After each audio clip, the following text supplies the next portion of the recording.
का हम खबर आपके साथ शेयर करेंगे। FIA ने तरीन ग्रुप के गिरफ्तार रुकने पंजाब असेंबली नजीर चौहान को दूसरे रोज भी असेंबली में पेश नहीं किया। नजीर चौहान को ऐवान में न लाने पर स्पीकर पंजाब असेंबली एक बार फिर से बरहम हो गए। बगैर कार्रवाई ही इजलास को मुलतवी कर दिया गया। इसी पर बात करते सीनियर तज्ज़ेकार समी इब्राहिम साहब से। समी साहब, जब प्रोडक्शन ऑर्डर जारी हो चुके हैं तो फिर क्यों ये गुरेज कर रहे हैं उनको ऐवान में लाने से?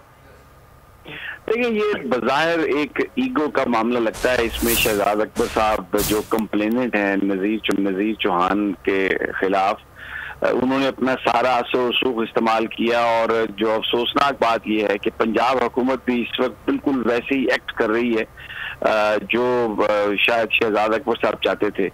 और स्पीकर सूबाई असम्बली चौधरी परवेज इलाही साहब ने बिल्कुल कानून के मुताबिक एक प्रोडक्शन ऑर्डर जारी किया। कल भी उनको नहीं लाया गया, आज भी नहीं लाया गया, बल्कि आज कोरम को पॉइंट आउट किया गया। ये निर्णय अरकान असेंबली ना उसमें जा सके हुकूमती पार्टी के, और सिर्फ 2-3 मिनट उसकी रही कार्रवाई। और अब ये इजलास मंडे को होगा। लेकिन इसमें जो ज्यादा आज जो चीज थी वो नून लीग का भी रवैया ऐसा ही नजर आया हमें। ऐसा लगता है कि तहरीक इंसाफ और नून लीग दोनों एक ही पेज पे आ गए हैं पंजाब में, और उनके अरकान भी शरीक भी थे। ये जो इशू है ये क्योंकि स्पीकर साहब वाजे कर चुके हैं कि ये कानून की बालादस्ती का इशू है, और सारी की सारी कैबिनेट भी जवाबदेह है, और मेंबर का इस्तेहकाक है कि इजलास में वो उसको प्रोडक्शन ऑर्डर उसके जारी किए जाएं।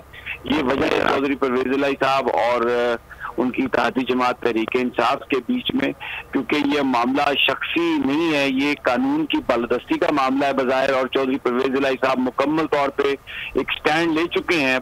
जो असम्बली है पंजाब असम्बली, उसके वो कस्टोडियन है। मामला अगर इसको वज़ीर आज़म साहब ने इसमें इंटरवेंशन ना की और ये इसी तरह विंग्स पर चलता रहा, अब जो क्योंकि इससे एम्बैरसमेंट जो होगी at the end of the day वो वज़ीर आज़म साहब को होगी।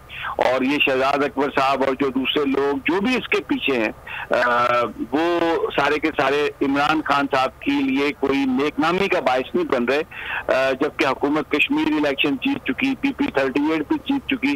तो इन हालात में ऐसी सूरत हाल पैदा कर देना जिससे स्पीकर के साथ एक कन्फ्रंटेशन क्रिएट हो और जिसमें हुकूमत का मौक़िफ़ भी हमें कमजोर लग रहा है, ये कोई अच्छी चीज नहीं है वज़ीर आज़म साहब के अपने इमेज के लिए। समी साहब, बिल्कुल। अब ये तो अब कुछ सिचुएशन इस तरफ जा रही है कि किसी को जिस तरह मजा चिखाने के हवाले से बातें हो रही है ना, कि मजा चिखाया जा रहा है। जी बिल्कुल, ये उन्होंने कहा था कि मैं मजा चखाऊंगा, और अब वो अपनी ताकत का भरपूर इस्तेमाल कर रहे हैं। बिल्कुल, जो इदारे हैं उनकी ताकत को शख्सी ईगो जो है उसको सेटिस्फाई करने के लिए इस्तेमाल नहीं करना चाहिए। खान साहब हमेशा रूल ऑफ लॉ की बात करते रहे हैं, तो मुझे लगता है कि वज़ीर आज़म साहब को इसमें इंटरवीन करना पड़ेगा वज़ीर आज़म साहब को। बिल्कुल आप वजह फरमा रहे हैं। समीर रहम साहब, बहुत शुक्रिया आपका।